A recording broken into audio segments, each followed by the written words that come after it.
Welcome dear students. Today we will learn about some important concepts of chemistry, of physical chemistry. Because ये जो आज हम concept पढ़ने वाले हैं वो एग्जाम्स के लिए बहुत इंपॉर्टेंट होते हैं. सो आप वीडियो को अच्छे से देखना, लास्ट तक देखना. और अगर आप फर्स्ट टाइम विजिट कर रहे हैं और अभी तक आपने सब्सक्राइब नहीं किया तो please do like, share and subscribe. So let's start. So this is our concepts, okay, from solution chapter. तो ये क्लास 11th और 12th दोनों के लिए इंपॉर्टेंट हो सकती है वीडियो. सो इसे अच्छे से देखना. Concentration of A solution is measured in.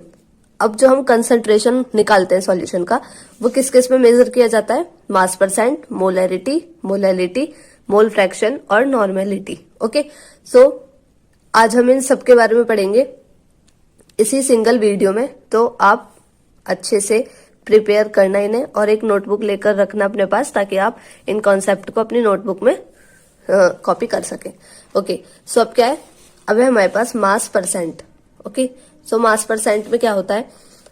जैसे अगर आपको लिखा हुआ मिला है 20% W/W NaCl is dissolve in alcohol. Okay, so alcohol कोई सी भी हो सकती है, वो मैटर नहीं करता. तो इसका मतलब क्या होता है? अगर ऐसा कुछ लिखा है तो आप लिखेंगे 20 ग्राम of NaCl is dissolved in कितना बचा? 80 ग्राम ऑफ एल्कोहल.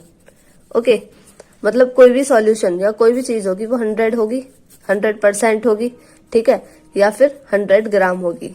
तो इसमें क्या है? 20% अगर NaCl है, ठीक है, और किस में डिजोल्व है? एल्कोहल में. तो इसका मतलब क्या होता है कि 20 ग्राम NaCl डिजोल्व है हमारा 80 ग्राम ऑफ एल्कोहल में. 80 क्यों? बिकॉज 20 अगर NaCl है तो कितना बचा? 80.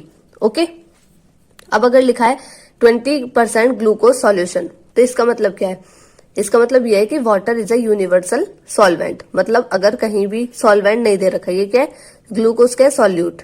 ठीक है, और कभी हमें सॉल्वेंट नहीं गिवन तो क्या लेना है हमें? वाटर. ठीक है, क्योंकि वाटर एक यूनिवर्सल सॉल्वेंट होता है. कहीं भी अगर सॉल्वेंट नहीं है तो हम वाटर का यूज करते हैं. तो इसमें क्या आ जाएगा? 20 gram glucose is dissolved in 80 gram water. Okay, ये हो जाएगा. अब ये चीज हमने पढ़ ली. अब वाटर की डेंसिटी क्या होती है? 1 ग्राम पर ml और 1 kg पर लीटर. ओके, वो डिपेंड करता है यूनिट पर. अब फॉर्मूला क्या होता है? मास परसेंट निकालने का. तो कभी भी अगर हमें मास परसेंट निकालना है तो सबसे पहली बात मल्टीप्लाई हमें करनी होती है 100 से. ओके, हम 100 से मल्टीप्लाई कर देते हैं. तो ये क्या है? मास of solute upon mass of solution into 100. Okay, जब हम परसेंट निकालते हैं तो हमेशा 100 से मल्टीप्लाई होती है, बट मास परसेंट का फॉर्मूला होता है मास ऑफ सॉल्यूट. सॉल्यूट क्यों? कभी अगर जैसे अगर हमें सॉल्यूट का निकालना है तो हम लिखेंगे मास of solute upon mass of solution, और अगर हमें निकालना है सॉल्वेंट का तो मास of solvent upon mass of solution into 100. Okay, so mass percent का फॉर्मूला क्लियर हुआ. जैसे अगर किसी भी कॉम्पोनेंट का लिखना है तो मास, जो भी हमें मास गिवन है, जैसे कि ये, ठीक है, इस क्वेश्चन के लिए लेते हैं तो ये तो 20 ग्राम हो गया ना, तो mass of NaCl, okay, upon mass of solution. Okay, फिर क्या हो जाएगा? Multiply by 100. तो ये मास ऑफ NaCl, तो ये क्या आ जाएगा? 20 अपॉन, अब मास ऑफ सॉल्यूशन, पूरे सॉल्यूशन का मास लिखना है हमें, तो वो क्या हो जाएगा? 100 इंटू 100. ओके, सो ये 100 से 100 गया और ये आ जाएगा हमारे 20. ठीक है, तो 20% है हमारा NaCl. ठीक है, इस तरह से हम मास परसेंट को निकालते हैं. अब हम क्या करेंगे? अब हम मोलैरिटी फाइंड करेंगे. Okay, so this is the concept of molarity. तो इसमें क्या होता है? Number of moles of solute dissolved in 1000 ml of solution. मतलब जितने नंबर ऑफ मोल किसी भी सॉल्यूट के डिजोल्व हैं किसी सॉल्यूशन में उसे हम मोलैरिटी कहते हैं. ओके, मतलब कोई सॉल्यूशन है उसमें जितने भी नंबर ऑफ मोल्स है सॉल्यूट के. सॉल्यूशन कैसे बनता है? Solute plus solvent. ठीक है, तो एक सॉल्यूशन बन गया. तो जितने भी नंबर ऑफ मोल्स है सॉल्यूट के किसी सॉल्यूशन में वो कहलाती है मोलैरिटी. ठीक है, इसे हम डिनोट करते हैं कैपिटल M से. इसकी यूनिट होती है मोल पर लीटर. ओके, इसके लिए फॉर्मूला क्या होता है? N solute upon volume of solution millilitre में, अगर वॉल्यूम ऑफ सॉल्यूशन मिलीलीटर में तो इंटू 1000, और अगर लीटर में तो इंटू 1000 नहीं होगा। ठीक है, तो फॉर्मूला क्या है, n solute upon volume of solution millilitre में इंटू 1000। ओके, सो ये एन क्या होता है, ये एन होते हैं हमारे मोल्स। ठीक है, अभी मोल्स कैसे फाइंड करते हैं, किसी भी मास ऑफ कंपोनेंट, कंपोनेंट क्या, सॉल्यूट या फिर solvent. Okay, so mass of component upon molar mass of component. Molar mass क्या होता है, जो भी हमारे कंपाउंड, ये मोलर मास किसी भी चीज का हमेशा फिक्स होता है। ठीक है, कभी भी चेंज नहीं हो सकता, बिकॉज ये फॉर्मूले के अकॉर्डिंग निकालते हैं हम, तो मोलर मास हमेशा सेम होता है। ओके, सो ये एन क्या होता है, मोल्स। मोल्स कैसे फाइंड करते हैं, mass of solute upon molar mass of solute, या फिर mass of solvent upon molar mass of solvent. Okay, so इस तरह से मोल फाइंड करते हैं, ये यहां पर लिखना है आपको। अब इसका मतलब क्या है, ये क्या फिर क्या हो जाएगी molarity, mass of solute upon molar mass of solute, okay, upon volume of solution upon 1 ले लेते हैं और इंटू 1000। ओके, सो इस तरह से हो जाएगा, तो ये 1 सबसे ऊपर जाएगा ना, तो ये हो जाएगा mass of solute upon molar mass of solute into volume into 1000। Okay, so कुछ इस तरह से भी हम इस फॉर्मूले को लिख सकते हैं। ओके, अब क्या है हमारा, ये मास ऑफ कंपोनेंट है। ठीक है, मोलर मास कैसे फाइंड करते हैं हम, तो जैसे मोलर मास हमें करना है फाइंड ग्लूकोज का। ओके, सो जो ये ग्लूकोज का पहले हमें फॉर्मूला पता होना चाहिए। लाइक सबसे पहले हम लेते हैं ओके वाटर का, तो वाटर का हमें फॉर्मूला पता है H2O। ओके, सो ये H का मोलर मास कितना होता है, H का मास कितना होता है 1, और ऑक्सीजन का 18। ओके, सो यहाँ कितने H है 2, तो ये क्या हो जाएगा 1 इंटू 2, और ये 18, तो मतलब 1 इंटू 2 प्लस 18, तो ये क्या हो जाएगा 2 प्लस 18, और टोटल क्या आ जाएगा 20।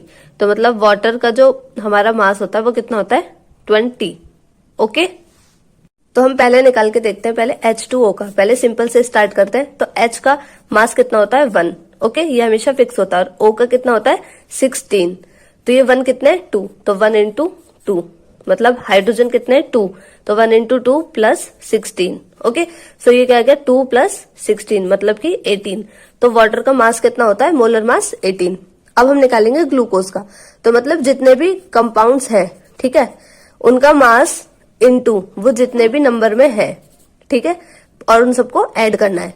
तो ये है हमारा कार्बन, तो कार्बन का जो मास होता है वो क्या होता है 12, बट यहाँ कितने कार्बन है 6, तो 12 इंटू 6। ओके, प्लस हाइड्रोजन का मास कितना होता है 1, कितने हाइड्रोजन है 12, तो 1 इंटू 12, प्लस ऑक्सीजन का मास कितना होता है 16, और कितने ऑक्सीजन है 6, तो 16 इंटू 6। ओके, तो अब हम इन्हें सॉल्व करेंगे। ओके, तो 12 इंटू 6, तो ये क्या हो जाएगा, ये हो जाएगा हमारा 72 plus 12 into 1 12 plus 16 into 6। Okay, so 16 into 6 कितना होता है 96। ओके, 16 6 है 96। अब हम इन सबको ऐड कर देंगे, तो ये क्या हो जाएगा, ये हमारा ऐड होके आ जाएगा 180। ठीक है, तो मतलब ग्लूकोज का मोलर मास कितना होता है 180। ओके, इस तरह से हम फाइंड करते हैं मोलर मास किसी भी कंपाउंड का।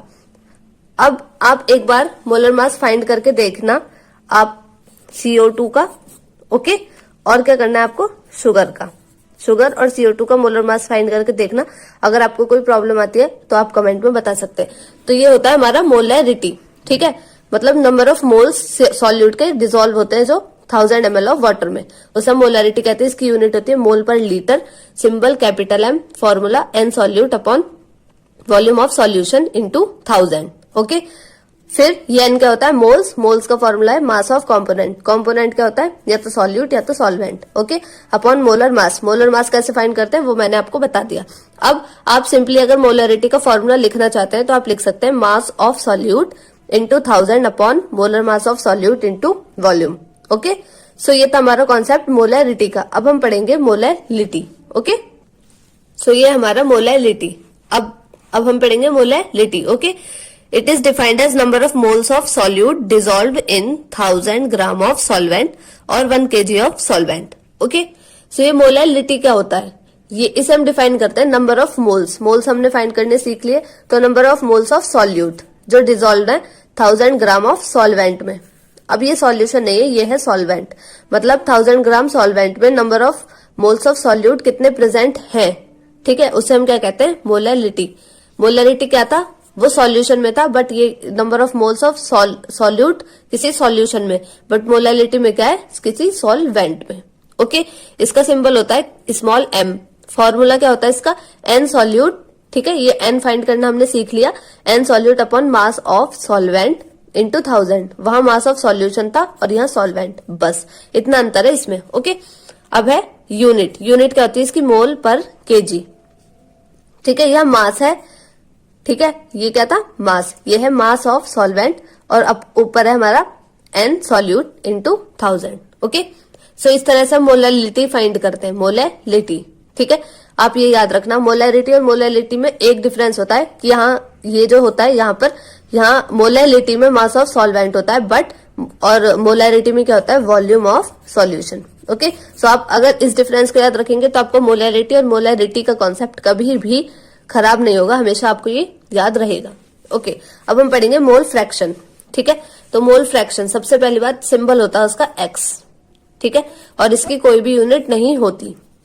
अब हम पढ़ते हैं, it is defined as individual amount of fraction of moles of solvent और सॉल्यूट प्रेजेंट इन सॉल्यूशन। मतलब जैसे कोई भी सॉल्यूशन अगर बनाए तो वो किस किस से मिलकर बनेगा, सॉल्यूट प्लस सॉल्वेंट, ठीक है। तो इसमें क्या है, individual amount of fraction of moles of solute और सॉल्वेंट, मतलब कितने अमाउंट में ये सॉल्यूट और सॉल्वेंट प्रेजेंट है, उसे हम कहते हैं मोल फ्रैक्शन, ठीक है।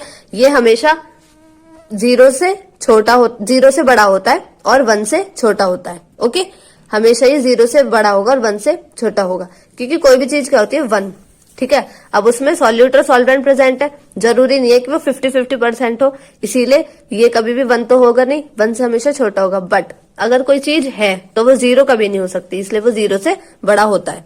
ओके, सो इनके लिए ये फॉर्मूला कैसे होता है, अगर हम सॉल्यूट के लिए देखते हैं तो ये क्या होता है, n solute upon n solution, और अगर सॉल्वेंट के लिए देखेंगे तो n solvent upon n solution. अब आपने ये मोल फाइंड करने सीख लिए हैं। ओके, तो अगर आपको अब भी नहीं आए तो एक बार फिर से बैक जाइए वीडियो में और उसे अच्छे से देखिए। तो क्योंकि ये मोल्स का जो यूज होता है वो हर जगह होता है, मोल फ्रैक्शन में भी होगा, तो x solute equals to n solute upon n solution, और x solvent equals to n solvent upon n solution.